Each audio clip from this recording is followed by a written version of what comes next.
प्रेक्षकांनो, मालिकेमध्ये खूप सुंदर वळण आलेलं आहे. एकात एक गुंतत गेलेली ही मालिका आता एकदम सुंदर वळणावरती आलेली आहे. साक्षीला अटक झालेली आहे. ज्या वेळेला साक्षीला अटक झाली त्याच वेळेला महिपतला बाहेर काढण्यासाठी इकडे हा ट्रॅप रचण्यात आलेला होता. पण साक्षी जिवंत आहे हा शोध लागल्यावरती एक अजून सत्य समोर आलंय. सचिनचं सत्य सुद्धा सत्य समोर कसं आलंय? साक्षी आणि सचिन या दोघांची कशी गडबड उडाली, त्यानंतर मग महिपत कसा बाहेर आलाय?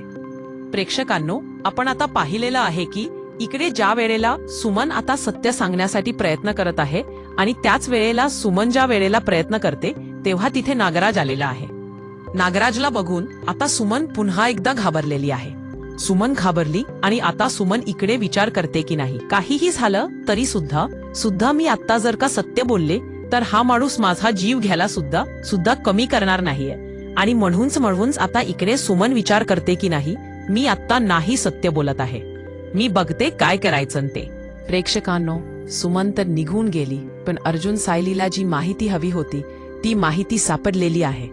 प्रेक्षकांनो, अर्जुन आणि सायली यांनी जे काही आता झडवलं होतं ते ठरलंय. म्हणजे आता या सगळ्यामध्ये कुठेतरी नागराजच सत्य आहे. नागराज सुमनला मारतोय हे तर सत्य आलंय, पण नागराज सुमनला का मारतोय हे सत्य काही समोर आलेलं नाहीये. पण आता इकडे काही गोष्टी समजल्यात की महिपत आणि नागराज यांचं साठलोट आहे. ती जी सांगण्याचा प्रयत्न करत होती त्यानुसार, आणि त्यावरती मग आता अर्जुन आणि सायली या दोघांच्या डिस्कशन होतं की महिपत आणि नागराज या दोघांच्या साठलोट आहे. आणि आपण तर पाहिलंय की याच्यामध्ये आता प्रियाचा साठलोट सुद्धा आहे. प्रिया सुद्धा या सगळ्यामध्ये आहे. असं असताना मग आता लगेचच प्रियाचा साठलोट आणि त्याचबरोबर आता महिपत साठलोट म्हणे हे तिघे जण कदाचित एकत्रितपणे असू शकतात हे आता यांना समजलेलं आहे. प्रेक्षकांनो, हे सगळं होत असताना मग आता लगेचच इकडे अर्जुन आणि सायलीला खूप मोठा मार्ग सुचतो. आणि तो मार्ग आता यशस्वी करण्यासाठी त्यांनी जबरदस्त प्लॅन सुद्धा केलेला आहे. आता इकडे ज्या वेळेला सायली सांगते एक काम करायचंय, आपण आता एकटी नागराज काका आणि एकटी प्रिया नाही तर या दोघांचे इंडिव्हिज्युअली काय चालतंय हे बघायचे. या दोघांच्या मागावरती माणसं लटकायची. त्यानंतर मग आता इकडे ज्या वेळेला प्रियाच्या मागावरती माणसं अर्जुनने लावलेत आणि त्याच वेळेला अर्जुन सायलीला दोन सत्य समजलेले आहेत आणि त्याच वेळेला तिच्यासोबत बोलताना आता इकडे अर्जुनने ऐकलेलं आहे की महिपतला मी या जाळ्यात अडकवणार की साक्षी जिवंत आहे. साक्षी जिवंत आहे हे ज्या वेळेला आता त्याच्यासोबत आपण सत्य आणणार आणि त्याच वेळेला महिपतला आता आपण बरोबर अडकवायचं आहे असं ज्या वेळेला आता अर्जुन ऐकतो, त्या वेळेला अर्जुन आता सायलीला सांगायला लागलेला आहे की हे बघ, म्हणजे साक्षी जिवंत आहे, तुला तुझा अंदाज खरा आहे. म्हणजे तू तर आता सांगत होतीस ना की साक्षीला काहीतरी गडबड आहे. महिपता इतका कूल कसा, तर ते सत्य आहे. साक्षी जिवंत आहे. आता हेच करायचं आहे, आपल्याला साक्षीला शोधायचं आहे. साक्षीला शोधलं ना की ताबडतोब आपल्याला खूप मोठं कारस्थान करणार आहे, ते म्हणजे महिपतच. प्रेक्षकांनो, फायनली आता इकडे साक्षीला हे करण्यासाठी, महिपतला पकडण्यासाठी साक्षीला आता अडकवायचे हे अर्जुनच ठरत आहे. अर्जुन आता रविराजांना रात्रीच्या रात्री कॉल करतो आणि सिनियर जे काही सत्य समजवे ते महाभयंकर आहे. म्हणजे आता एकतर प्रिया आणि तन्वी हे आता महिपतच्या साथीदार आहेत, नागराज काकाच्या मध्ये सामील आहेत आणि सगळ्यात महत्वाची जी गोष्ट समजलेली आहे ती म्हणजे आता या सगळ्यामध्ये इकडे साक्षी जिवंत आहे. साक्षी जिवंत आहे म्हटल्यावरती रविराजांना, प्रेक्षकांनो, खूपच मोठा धक्का बसलेला आहे. आणि त्यानंतर ते म्हणतात, ठीक आहे, मग एक काम करायचं, मी सावंतांना कामाला लावतोय. सावंत कामाला लागून साक्षीला पहिले शोधतील. साक्षीला शोधल्यानंतर मग आता साक्षीला अटक झाली असं म्हटल्यावरती तिकडे महिपत बाहेर येईल. पण प्रेक्षकांनो, या दोघांना सुद्धा आता ही गोष्ट माहिती नाही की साक्षीला ज्या वेळेला अटक होणार किंवा साक्षीला आपण पकडणार त्यावेळेला यांच्यासाठी सुद्धा एक मोठा बॉम्ब फुटणार आहे. हे सुद्धा लोक आता खूप मोठ्या पद्धतीने त्यांना सुद्धा धक्का बसणार आहे. हे सगळं आता समजण्यासाठी खूप मोठी एक घटना घडणार आहे. मग आता साक्षीला पकडण्यासाठी जो काही ट्रॅप रचला जातोय त्या ट्रॅपमध्ये आता इकडे अडकणार आहे सचिन सुद्धा. रात्रीच्या वेळेला नागराज फोन करतोय की तू येतेस ना परत. यावरती प्रिया सांगते, प्रत्येक वेळेला नाईट पारी करून मी कशी काय करू, प्रत्येक वेळेला मी घरात काय सांगू, काय आहे म्हणून आमच्या इथे, म्हणजे प्रत्येक वेळेला पार्टी कसं काय चालेल. काल सुद्धा मी पकडता पकडता वाचले गेले आणि त्याच्यामुळे सांगतात आहात ते मी नाही तुमची मदत करू शकत. यावरती लगेचच नागराज आता सांगायला लागतो, काय म्हणजे हे बघ, पण मग हा महिपच काय करायचं? यावरती ती म्हणते, काय नाही, मला वाटत ना एकतर त्याला संपवा किंवा एकतर त्याला सोडून द्यायला पाहिजे. नागराज म्हणतो, अगे मूर्ख मुली, सोडून दिलं तर तो आता मला जिवंत ठेवेल का? यावरती प्रिया म्हणते, बघ तो प्रॉब्लेम तुमचा आहे. यावरती तो म्हणतो, माझा प्रॉब्लेम असल्यापेक्षा तुला सुद्धा या सगळ्यामध्ये आता करेन, म्हणजे तुला सुद्धा या सगळ्यामध्ये मी अडकवेन. यावरती ती म्हणते, बाद झाला, या सगळ्या पोकळ धमक्या आता इकडे देऊ नका मला. असं म्हटल्यावरती तो सांगतो, हे बघ तू एक काम कर, आपण ना तिघंजण भेटूया आणि आता जे काही आहे तो सोक्षा मोक्षा आपला आपण लावून टाकूया. कारण कसं आहे, सारखा त्याच्या बाबतीत हे सगळं जे काही चाललंय ना, आपण आता याच्यामध्ये अडकायला नको. प्रेक्षकांनो, आताच या तिघांची मीटिंग ठरते आणि जे काही ठरवायचं ते लवकरात लवकर ठरवूया आणि आता आपण या सगळ्यातून एकमेकांची सुटका करूया. असा त्याच वेळेला सचिन इकडे आलेला आहे आणि सचिन आता सांगतोय. सचिन आता सांगायला लागलेला आहे की सगळ्यात महत्वाचं म्हणजला, आता मला परत जाऊन लागणार आहे. अस्मिता थोडीशी अजूनही अस्वस्थ झालेली आहे आणि अस्मिता विचार करते की हा सारखा येतोय जातोय, काहीतरी गडबड आहे आणि सगळ्यांनाच घरातला जरासा संशय आलेला आहे. आणि सचिन मात्र आता आपल्या मतावरती फर्म आहे आणि सचिन मात्र सांगतोय की काही झालं तरी सुद्धा मला जायलाच पाहिजे आणि आता मी इथून जाणारच आहे, कारण कसं आहे, माझं काम तर मी सोडू शकत नाहीये ना. असं म्हणत सचिन सगळ्यांना आता इकडे ब्लॅकमेल करतोय. आणि त्यानंतर सचिन आता कामावरती गेल्यावरती इकडे साक्षीला पकडण्याचं प्लॅनिंग ठरतंय. सचिन कामावरती म्हणजे कुठे चाललाय? सचिन कामावरती म्हणजे चाललाय साक्षीच्याही इकडे. आता या तिघांची मीटिंग तर प्रेक्षकांनो ठरलेली आहे. या तिघांची मीटिंग ठरली आणि आता हे तिघजण एकमेकांना कन्व्हिन्स करतायत. प्रिया सांगते, हे बघा अण्णा, म्हणजे कसं आहे, तुमची मुलगी जिवंत आहे ही गोष्ट मला माहिती आहे.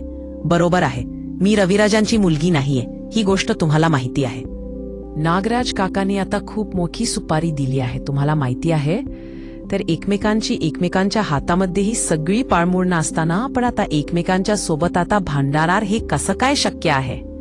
मला असं वाटतंय की आता आपण एकमेकांच्या सोबत आता न भांडता म्हणजे आपण एक काम करूया की आपण नासंगनमताने म्हणजे हे करूया, काय असेल ना ते आता सोडूया, कारण हा ससेमिरा थांबवूया. आता आपण यावरती महिपत म्हणतो, ठीक आहे, पण माझ्या मुलीचं सत्य कुठे समोर नाही आलं पाहिजे. प्रिया सांगते, प्रॉमिस मी तुम्हाला 100% प्रॉमिस करते, तुमच्या मुलीचं सत्य आता कुठेही येणार नाहीये, हे माझा शब्द आहे. असं म्हटल्यावरती तो म्हणतो, ठीक आहे, मग तुझं पण सत्य कुठे येणार नाही, नागराजाचं पण सत्य कुठे येणार नाही, मला आता सोडाडा. प्रिया म्हणते, प्रॉमिस करताय ना, तुमच्या आता मुलीची शपथ घेताय ना? यावरती तो सांगतो, हो, फक्त आता तुम्ही कुणीही बदलू नका म्हणजे झालं. फायनली तिघांचं ठरतं. आता हे दोघंजण सुद्धा त्याच्यावरती किती वेळ वॉच करणार आहेत, त्यामुळे हे दोघंजण ठरवतात की ठीक आहे, आता संपल सगळा, याच्यावरती वॉच वगैरे काही ठेवायला नकोय. आणि त्यानंतर फायनली महिपतची सुटका होते. प्रेक्षकांनो, जरी महिपतची सुटका होत असली तरी तिकडे साक्षीसाठी ट्रॅप रचलाय आणि महिपतला अरेस्ट करण्यासाठी आता तिकडे येण्यात आलेला आहे. हे सगळं आता त्याला काही माहीत नाहीये. मग त्यानंतर पुढची गोष्ट ठरते.